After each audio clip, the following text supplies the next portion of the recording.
As usual, the Cabinet started off by getting a progress report on the procurement and rollout of COVID-19 vaccines. Cabinet received an update on the country's response to the COVID-19 outbreak, as presented by the Minister of Higher and Tertiary Education, Innovation, Science and Technology Development, Honorable Professor A. Morwira, as Acting Minister of Health and Childcare. As at 11 October 2021, Zimbabwe's cumulative COVID-19 cases stands at 131,875, with 125,476 recoveries and 4,643 deaths. The active cases decreased from 1,504 to 665 cases. The number of new infections decreased also during the week under review. The daily average of new cases dropped to 10 per day from 19. This is attributable to the comprehensive response by the government. There's been a general decline of COVID-19 cases reported in schools. The Ministry of Health and Childcare remains on high alert to contain any surges in COVID-19 cases in schools. Cabinet advises the nation that as of 11 October 2021, a total of 3,176,744 people had received their first dose of the COVID-19 vaccine, and 2,417,442 they had received their second dose. This is across the country. This translates to a national coverage of 37.3% for the first dose and 28.3% for the second dose. The Ministry of Health and Childcare has dispatched a team to Chitungwiza City to raise awareness and ramp up vaccination efforts to make sure that there is quick uptake of vaccination by residents in Chitungwiza. Cabinet wishes to further inform citizens that the country is expecting a delivery of 5 million syringes in November 2021, and this will complement the 13,243,200 COVID-19 vaccines which have been so far been procured. Then we'll move on to ways to stem brain drain from the health sector. Cabinet considered and approved the report of the Interministerial Committee on stemming the brain drain in the health sector. As this report was presented by the Minister of Higher and Tertiary Education, Innovation, Science and Technology Development, Honorable Professor A. Morwira, as Acting Minister of Health and Childcare. This was done in collaboration with the Minister of Public Service, Labour and Social Welfare, Honorable Professor Paul Mavima, as Chairperson of the Interministerial Committee. Cabinet wishes to inform the public that the Interministerial Committee identified the causes of the brain drain in the health sector. And to stem this brain drain, a committee was therefore set up to look holistically into the following issues. 1, mechanisms to accelerate provision of non-monetary incentives such as staff accommodation, transport, vehicle loans, canteens or cafeteria, Wi-Fi facilities, that's connectivity, and many other incentives. Then 2, also looking at measures to improve the remuneration of tutors in the nursing training colleges. Then 3, to look at the judicious adjustment of monetary benefits in the health sector. And 4, addressing the disparity between the urban and rural health personnel incentives in order to attract personnel to rural areas. Cabinet wishes to inform the nation that government continues to pursue bilateral agreements with destination countries for our health professionals within the World Health Organization framework. Then Cabinet received a report on the strategies and measures to eliminate traffic congestion. Cabinet received and adopted a report on the ad hoc interministerial committee on the elimination of decongestion and installation of proper lighting in our country's urban areas. And this report was presented by the Minister of Local Government and Public Works, Honorable July Moyo. The interventions and projects are broadly categorized under the following areas. 1, infrastructure. 2, enhanced public transport logistics systems. And 3, enforcement. Under 1, the public is advised that the infrastructure component includes the repair of street lights along major trunk roads, repair and upgrading of traffic lights signals at major junctions, installation of new traffic signals, addition of filter lanes at roundabouts and selected junctions, introduction of dedicated bus lanes and carriageway markings, construction of proper curbing and jersey barriers, and completion of one-way roads, including widening and repair of roads and improvement of terminal facilities. Highlights of the good works done to date include the following. A, the resurfacing of Seke Road, which is over 80% complete. Then B, the Simon Mazorodze Paisley Road Junction asphalt overlay, which will form part of the Mbudzi traffic interchange, which is over 75% complete. And for the Mbudzi interchange designs have been completed, as well as the selection of the two roads, namely Chimanda, Stone Ridge, Amalinda, and Forbes Road. The nation is also informed that notable achievements under the enhanced urban transport logistics or systems category include the following. An additional 50 buses, new buses, were received and commissioned for ZUPCO. Then the software for the electronic ticketing system was developed and certification was granted. Then the passenger train services which were rolled out in Harare under the ZUPCO franchise, the Mufakose Commuter train is now fully subscribed, carrying up to 1,300 passengers per trip. Rua and Tinwald are slowly gaining momentum. The services are set to be extended to Bulawayo soon. And then on enforcement of traffic bylaws, there will be joint operations by Municipal Traffic Police and Zimbabwe Republic Police, as well as the setting up of impounding yards. The operation to remove illegal taxis and criminalizing trading at intersections is ongoing, while deterrent fines are being charged for touting. Joint deployments of City of Harare and the Zimbabwe Republic Police traffic officers at intersections are ongoing, with a significant number of municipal officers having been trained so far. Then we moved on to the report. This is a progress report on the ongoing Bikita and Cholocho mobile registration exercise. The Minister of Home Affairs and Cultural Heritage, Honorable Kazembe, reported on progress made in the mobile registration exercise which was undertaken in Bikita and Cholocho.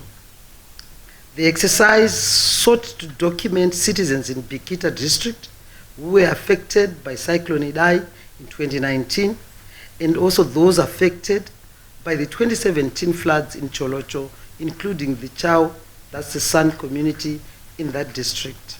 The Bikita mobile registration program commenced on 6 September 2021 and will end on 5 October ended on 5 October 2021, while the Cholocho exercises ran from 13 September to the 12th of this month. The services availed during the mobile registration exercises in the two districts covered birth, death, and national identity registration. Cabinet notes with pleasure that the exercise commenced smoothly and has been successfully undertaken, providing critical registration documents to distressed citizens affected by natural calamities. A total of 4,397 national identity documents were issued in Bikita, comprising the following: 3,112 initial birth registration for children under the age of 16 years, then 348 initial birth registration for persons above 16 years of age, then 26 duplicate birth certificates issued to children under 16 years of age. 522 duplicate birth certificates were issued to persons above the age of 16 years, and 58 death certificates were issued. Then in Cholocho, a total of 4,169 national identity documents were issued, broken down as follows: 3,542 were initial birth registration for children under the age of 16 years, then 600 initial birth registration for persons above 16 years of age, 46 duplicate birth certificates were issued to children under 16 years of age, and about 625 duplicate birth certificates issued to persons above the age of 16 years, and there were 58 death certificates which were issued. Government commends Civil Registration Department for the stakeholder participation approach which it adopted in implementing the exercise, and this has resulted in effective coordination of the project. Together with the awareness campaigns being undertaken through rural district committees, traditional and community leaders, and local radio stations, huge turnouts were witnessed at mobile registration centers from the first day. And going forward, the mobile registration exercise will be extended to other districts in need, starting with Bulilima district in Matabeleland South Province. Then voter registration will also be concurrently undertaken as part of the exercise. Then Cabinet received reports on the 8th 100-day cycle of the Second Republic. Cabinet received reports on the 8th 100-day cycle of the Second Republic from the Ministers of Information, Communication, Technology, Postal and Courier Services, that's the Ministry of ICT, and then the Ministry of Information, Publicity and Broadcasting Services, Ministry of National Housing and Social Amenities, and Ministry of Primary and Secondary Education. The Minister of ICT, Dr. Jennifer Musquere, reported that as at day 50 of the cycle, the following progress had been recorded for projects under his purview. A total of 79 schools had received ICT equipment, while the renovation of the targeted 100 ICT laboratories and internet connectivity was ongoing under the ICT per school project. Then 30 community information centers and/or computerized village information centers were established. A total of 9 public finance management systems were completed and are ready for commissioning. The government communication suite was established and launched, and more than 2,000 users are connected to this site. 10 heavy-duty scanners and the same number of laptops were acquired and are due to be deployed under the pilot digitalization exercise of 5 ministries. Dr. Musquere also reported that 866 schools were connected to the internet free of charge across the country. And the Net1 Mobile Broadband MBB project is ongoing, with the installation of the targeted network controllers and routers in Harare and Bulawayo having been completed, while 90% of the targeted 17 rooftop base stations in Harare were completed. Then the Minister of Primary and Secondary Education, Honorable Dr. Evelyn Glovu, highlighted the following for projects in her ministry. Under the school registration project, 32 out of the targeted 40 schools were registered. Then regarding the upgrading of schools infrastructure project, 42 of the targeted 80 classroom blocks were completed. On the development of learner modules workbooks project, 10 out of the planned 12 modules were developed. Then the Minister of National Housing and Social Amenities, Honorable Daniel Garwe, reported that the building of blocks of flats at the Zwaratsekwa site was underway, while the development of roads, stormwater drains, sewer and water reticulation, and provision of electricity at the Mpumalanga high-density stands site was 50% complete. The Kasese Kariba housing site development project was 54% complete, while the Lupani housing project is 90% complete, with only plumbing and painting, glazing, fixing of doors, and water and electricity connections outstanding. The Minister of Information, Publicity and Broadcasting Services, myself, outlined the progress made in my ministry, and the highlights of which are the following. The Chimanimani Digital Terrestrial Television DTTV project, which targeted upgrades and pilot home installations, among other works, that has been completed and just is waiting commissioning. Similarly, the Govt Digital Terrestrial Television project is ready for launching.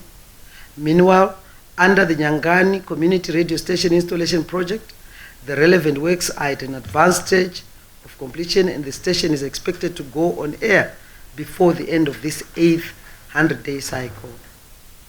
Also want to inform you that the ministry has issued out 8 community radio stations, bringing the total number of community radio stations licensed across the country so far to 14. In related language-based community broadcasting matters, equipment has been donated by UNICEF for the operationalization of the Chimanimani community radio station, and this was done, and we went to Chimanimani to hand over this equipment to the Chimanimani community radio on the 27th of September 2021. And as I speak, civil works for the station are underway. Then for the universities, for the National University of Science and Technology, NUST, campus radio station installation project, the antenna system and transmitters were put in place, and studio renovations and civil works for the installation proper of the campus radio stations, that is ongoing. Under the targeted modernization of the Radio Zimbabwe studio project, an air conditioning system and console desk for the station studios E were installed. This is in Bari, while auxiliary equipment was also purchased using ZBC's own funds. Under the National Awareness Audiovisual Productions Project, 2 of the targeted 5 programs were produced during the 7th 100-day cycle under the Zimbabwe in Motion television program. And to date, 8 episodes of the program that were produced during the 7th 100-day cycle have been aired on ZTV. Then Cabinet received a report on the commemoration of the International Day for Disaster Reduction. Cabinet wishes to inform the nation that this year's commemorations of the International Day for Disaster Reduction, which is held on the 13th of October each year, will be held in Chinhoyi tomorrow under the theme, Multiple Hazards are Best Managed in a Devolved Environment. The objectives are as follows. 1, to promote a culture of disaster preparedness in the face of multiple hazards. Then 2, to sensitize devolved structures on disaster risk management in line with the devolution agenda. And 3, to disseminate information to the public on building resilience to vulnerabilities and disaster risks. Government has extended the necessary budget, which is complemented by the World Health Organization, the World Bank, the Zimbabwe Red Cross Society, and World Vision. The Minister of Local Government and Public Works, Honorable J.G. Moyo, will deliver a statement today to that effect. I want to thank you for listening.